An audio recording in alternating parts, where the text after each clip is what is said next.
Hi everybody, my name is Elaine Lim. I am from Singapore, we're somewhere in Asia. I'm Chinese. I am a beatboxer. I am a arts educator. I'm a content creator. And I am a survivor. This is my account of what happened on the 12th and 13th of November in 2019 in Melbourne, Australia, roughly 6 days after my 27th birthday. Before I start,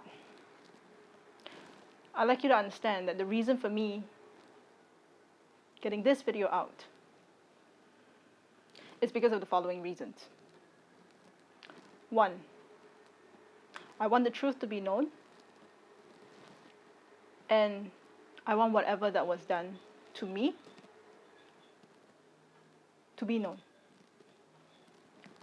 By who and what was done. I also want to tell the other survivors out there who may be watching this video that it's okay to hold your pup accountable.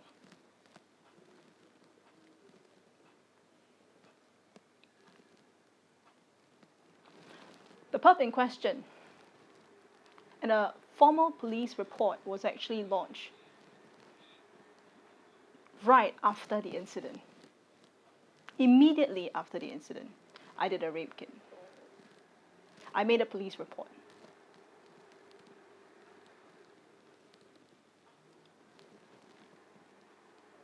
If it happened in Singapore, I'm sure he wouldn't have been able to walk away after he initially got called into the police station.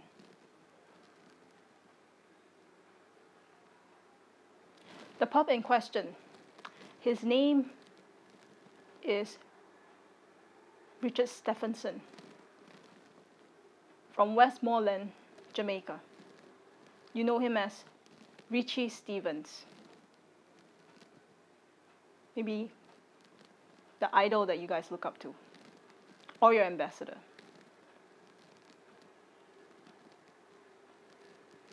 It's a shame that one of your ambassadors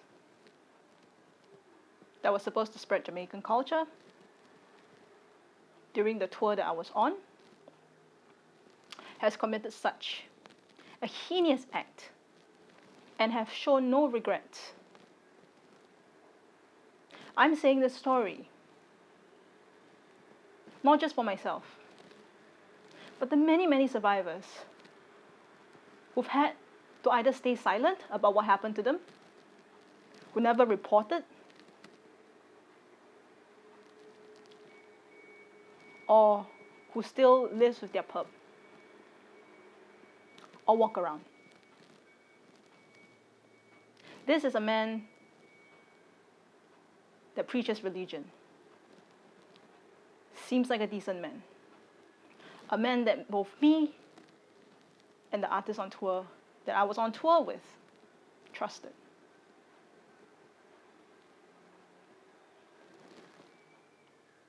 There are some facts that I would like to be clear.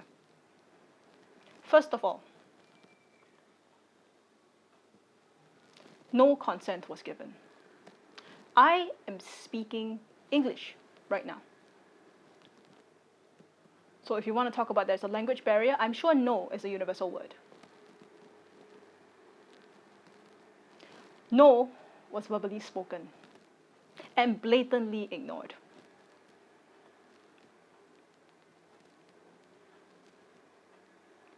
I did not go into a hotel with him, for those people who have heard several versions of the story.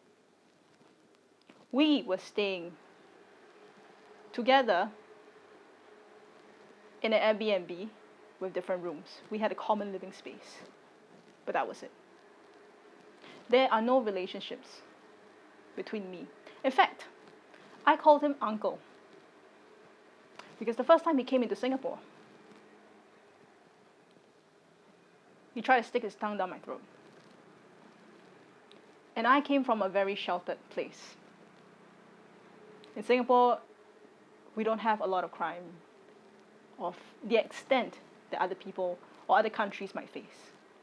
So I lived a very sheltered life. Initially, when he did that to me, all I did was I just closed my mouth, didn't allow it, but at the same time, as Asians, we're taught to respect our guests.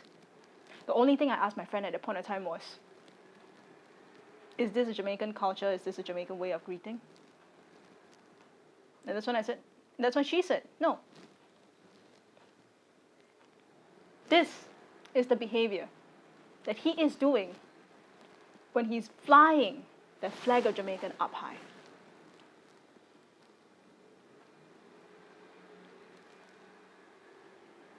Claiming to represent your country, claiming to represent your culture, but this is actually what he's doing. I was on tour. It's called the Jamaican Flava Tour, with my friend, who I was doing a behind the scenes for, and managing several aspects of the tour.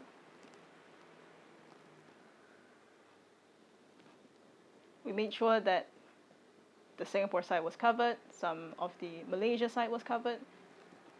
The tour was planned by her.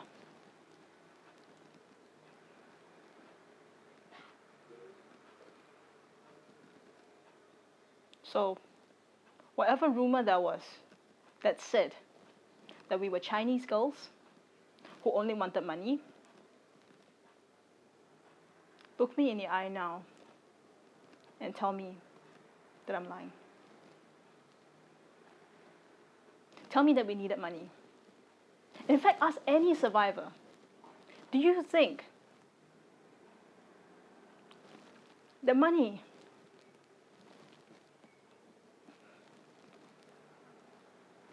can ever repay what was taken and what was lost? As much as I hate to say the word, Richie Stephens is the man that raped me. When my friend left for a studio and I stayed behind to do my work. I stayed behind to edit a music video that I was behind on. And we trusted him enough that no funny business was going to be tried when I was left alone with him.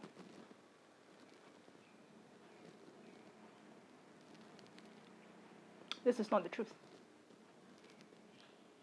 He did take advantage of the fact that I was alone with him.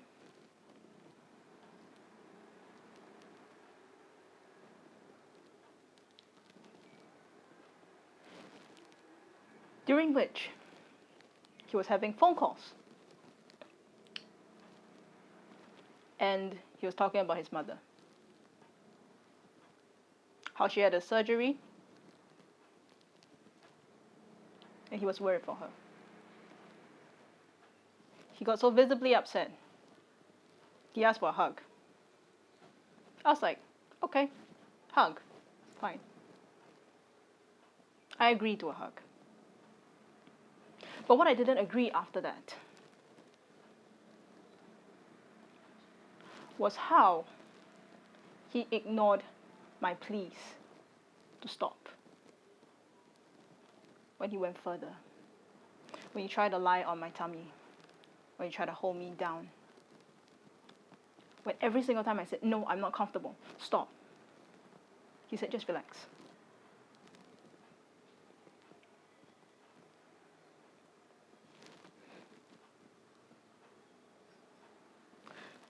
This happened in 2019. Yet we're at 2021. And I still remember every single aspect of what had happened. Do you think for a survivor is so easy? It just stops there. How many times of therapy I had to go through? The relationships that I've lost. I was a shell of myself.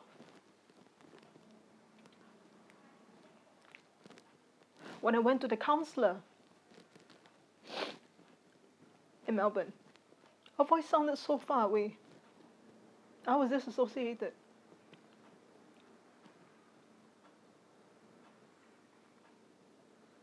But yet I remember every single thing.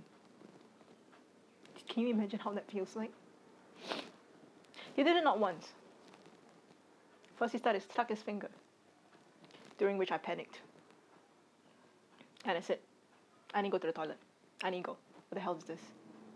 No. He proceeded to try more. And then he penetrated me.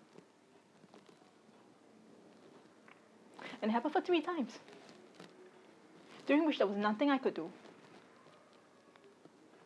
He's a way bigger guy than me. Deep in my heart, the only thing that I wish at that point of time, because I realized that I couldn't fight back, was just wishing that my friend would come back.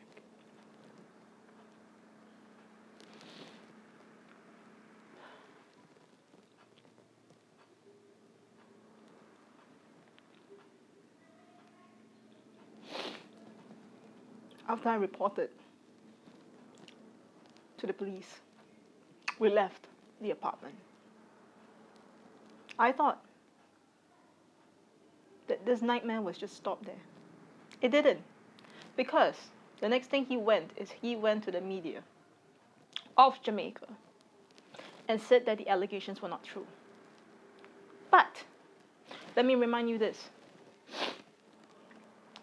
If you go onto my Facebook, the only thing that I said was that I was sexually assaulted. I didn't name him. My friend said that she was going to pull herself off the tour because of the sexual assault. She also didn't name him.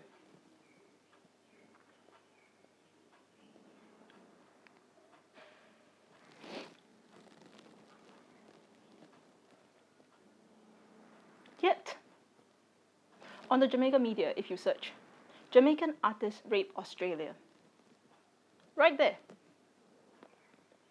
was zero consideration of the fact that he just did that to me, with no remorse whatsoever. When visibly I said no, verbally I said no, stop it. You're hurting me. Ignored. Blatantly ignored.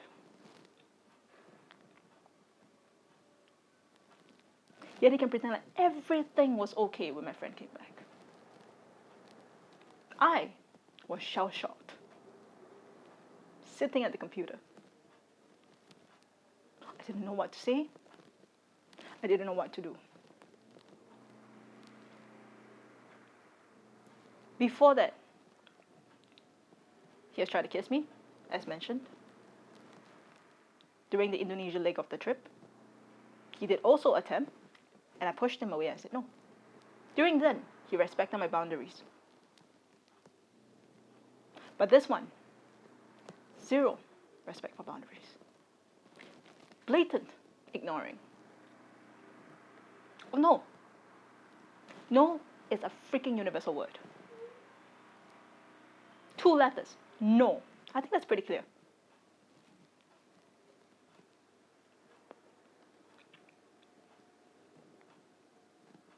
So yeah. You did that to me.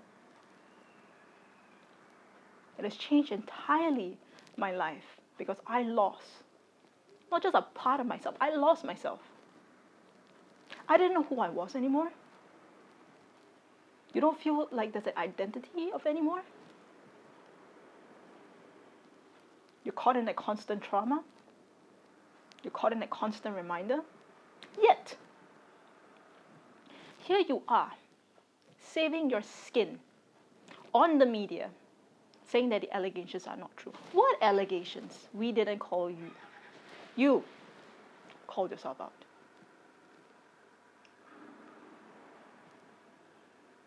What allegations, pray tell?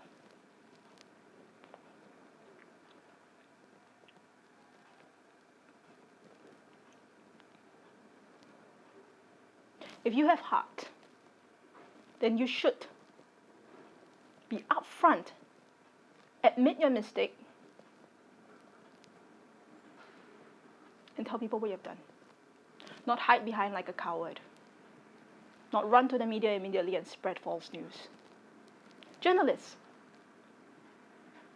isn't it your duty to actually fact check before you report? All the things I've spoken here are facts. They were in the police report. They were publicly shared. If you want to look for it, it's there.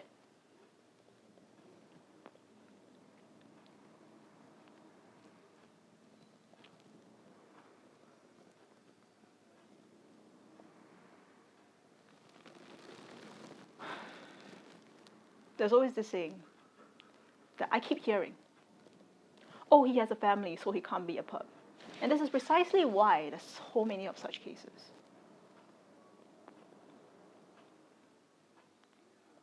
Isn't it scary? The thought that the person next to you might be a perp, a hidden perp, and you don't know it?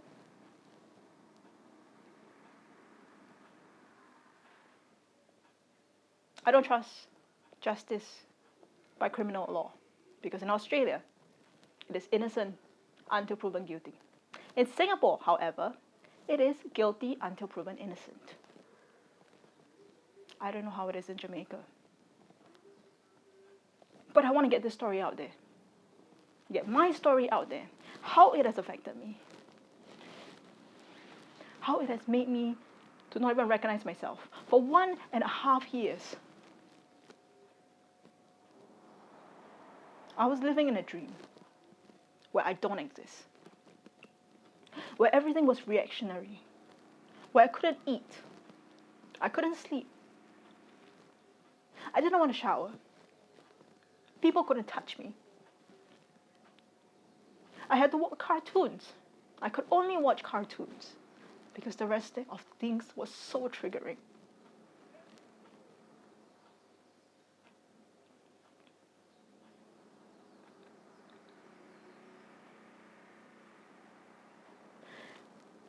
And let me tell you this, so many times, I've thought about killing myself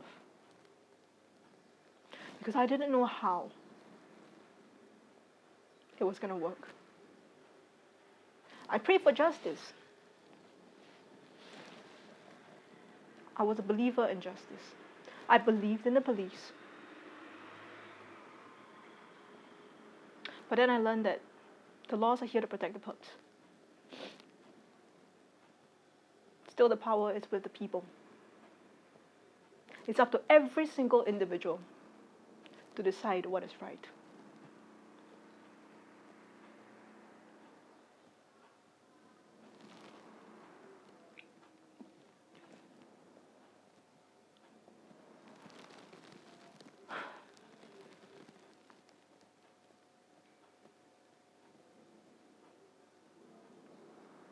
I don't know whether there are any other people who might be victims. Under his hand, I don't expect you to come forward and say anything. This is my choice. And the only thing I'm doing is honoring my own choices. To upfront and call him out.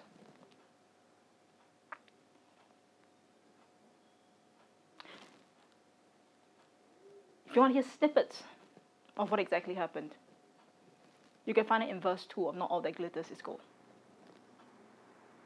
That was penned and written by my friend.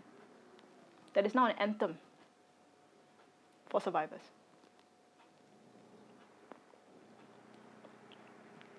Let's not talk about Me Too. Let's just talk about this very horrible concept of how many people are perps in disguise. Of how many cases I've heard. of how many red tape survivors have to jump through to seek justice and redress for their own case. Yet people are so quick to dismiss. Either say this person dressed slutty, or this person is a certain way, or promiscuous. Sorry. Well, I'm none of that.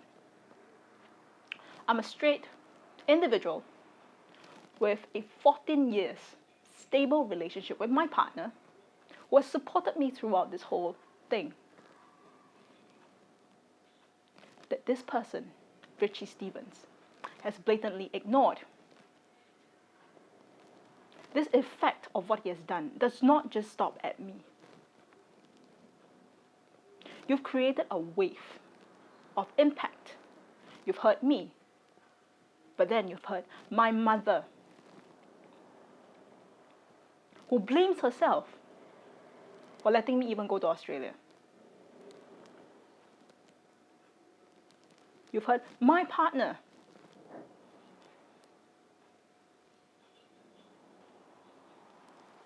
for not calling you out sooner or bashing you when you first did that to me in Singapore, by kissing me. You've hurt my friend, who treated you like a mentor, who wanted to really grow reggae, the scene in Asia, to represent Jamaica proper because she loves Jamaica. The many, many things that you've put on the line, that you've affected the lives of so many of my loved ones. It is also one of the reasons why I'm coming out to say this right now. A simple assault does not only affect the survivor. It never does.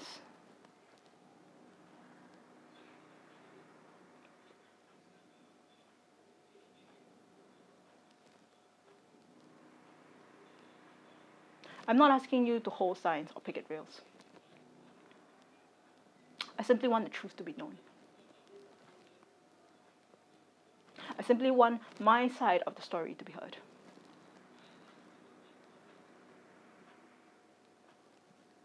And to come forward and tell you that all the things that he has accused or alleged that we actually did. We're Chinese girls wanting money. We were this, we were that. Not true. My friend organized the tour. She herself is her own established artist. No need clout. No clout needed. I have a life. I'm not some roadie on the road.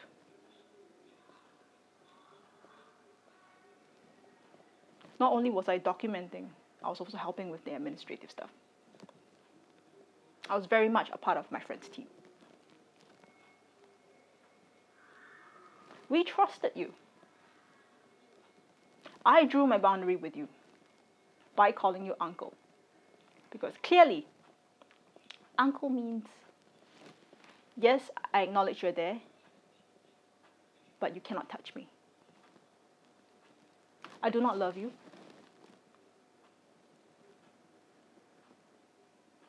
I'm in love with my partner. And we've actually kept in contact the whole time throughout the tour. All the way until the incident happened, and that's when I disappeared and he knew something was up. You have a family. Yet, without a blink of an eye, you can still do that to me. You have a daughter.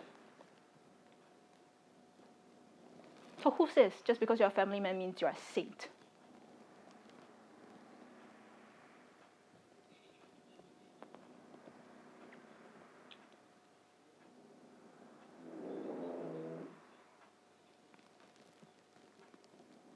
These are just the things that I want people to think about.